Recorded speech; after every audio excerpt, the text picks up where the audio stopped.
Magandang araw mga kaibigan. Bigyan natin ng reaction, opinion itong post ni Congressman Kiko Barsaga.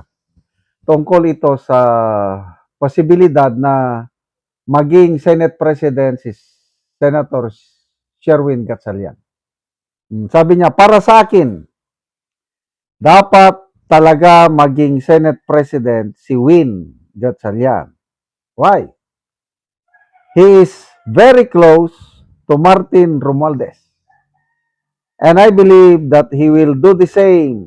He will do to the Senate what Romualdez did to Congress.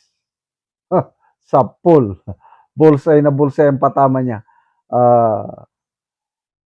Grabing bumanat, patutsada itong si Barsaga.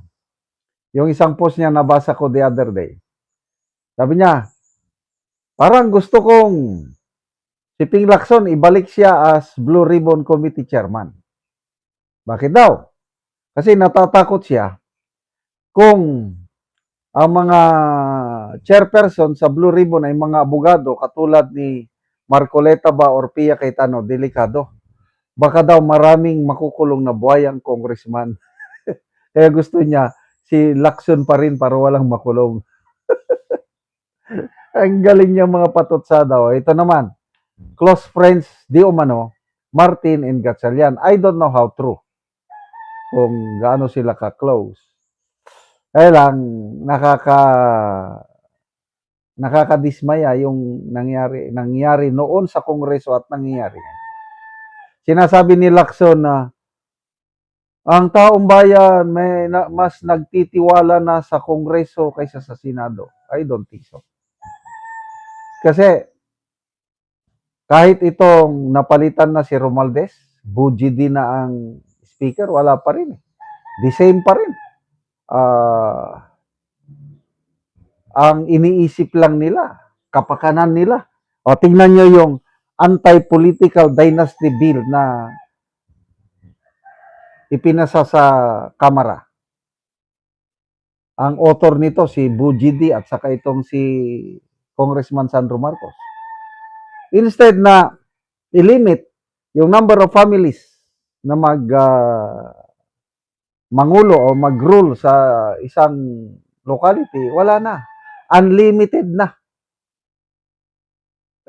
Parang nilegalize na nila ang political dynasty sa Pilipinas. Ganon ang style ng Kongreso ngayon.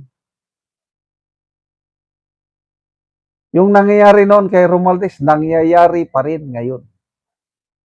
Lalo na ito, yung impeachment ni BP Sara. Grabe, yung kung totoo yung mga aligasyon ni Senator Amy. Pag bumoto ka ng yes, 20 million cash and 200 million infrastructure project. Wow. Kaya ang daming bumoto.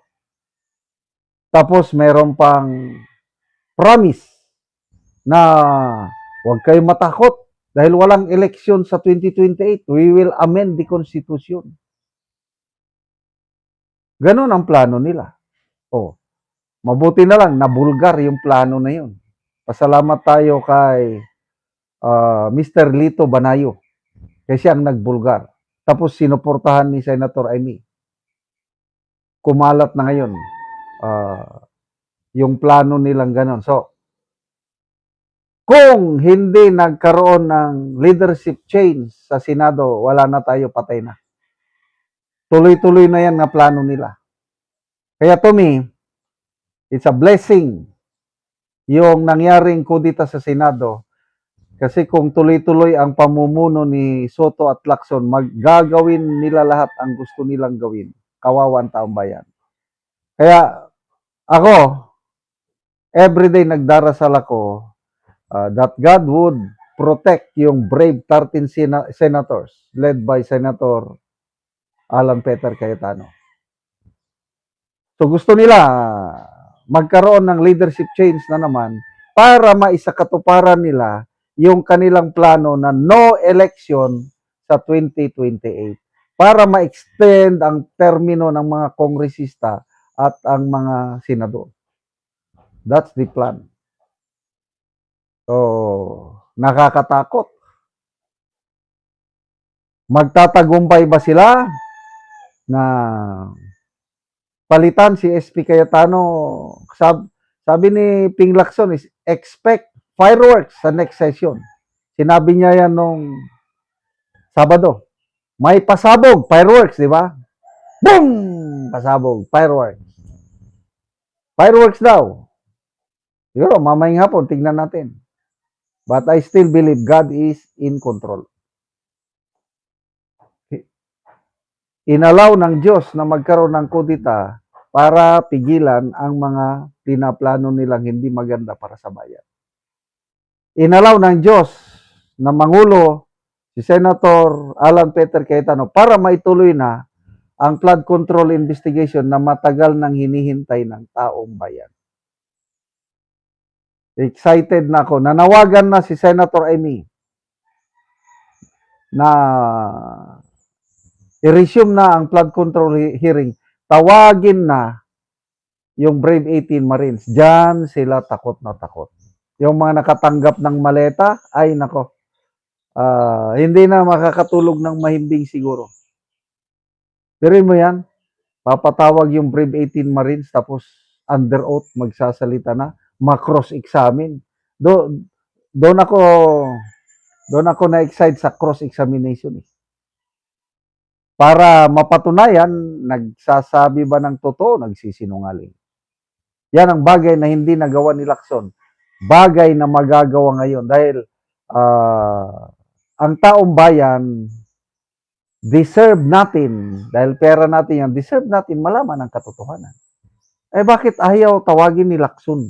Yan ang $1 million question. Bakit ayaw ni Lacson na tawagin yung Brave 18 Marine? Ni Risi Gaba. Hindi nila kalain na magkaroon ng kudita noong May 11 o ngayon. Matutuloy na ang investigasyon. So, let's pray hard mga kapwa ko DDS na walang kakalas sa Brave 13 Senators. Tuloy-tuloy na ito hanggang makaupo si VP Sara presidente sa 2028. Salamat mga kaibigan sa inyong pagsubaybay sa channel na ito. Nakakatulong kayo ng malaki sa tribong Talanding ng Bukidnon dahil ang sweldo natin sa channel na ito is pantulong po sa tribo. Namimigay tayo ng libreng yero at pako para makapagpatayo sila ng mas maayos na tirahan. Panoorin nyo ang video na ito. Ko diri sa ipatindog nga balay sa natabangan og yero. So mao na ni ang iyang balay nga pagaatupan karon. Og mao na ni ang yero nga nahatag natabang sa ilaha nga ilang pag-iatok.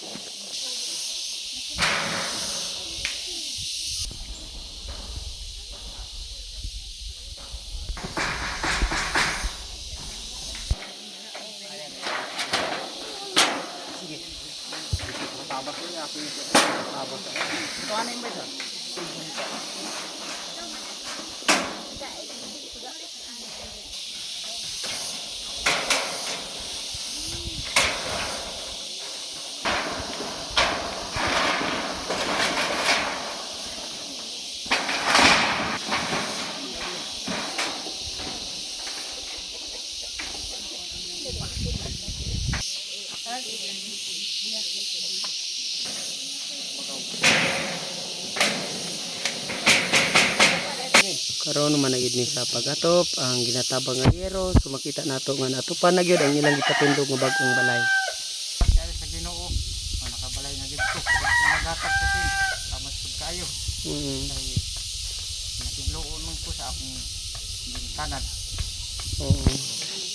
So pila na ka tuig nga nakigpuyo lang ka sa imong ginikanan? Sa akong kuan, paminaw mga 5 na gid ka tuig.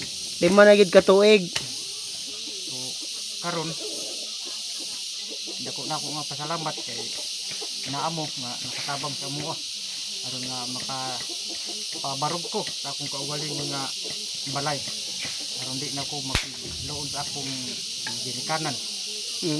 Pangalan nga pamilyado na ko. So naa na kay anak? Na anak ko anak karon isa.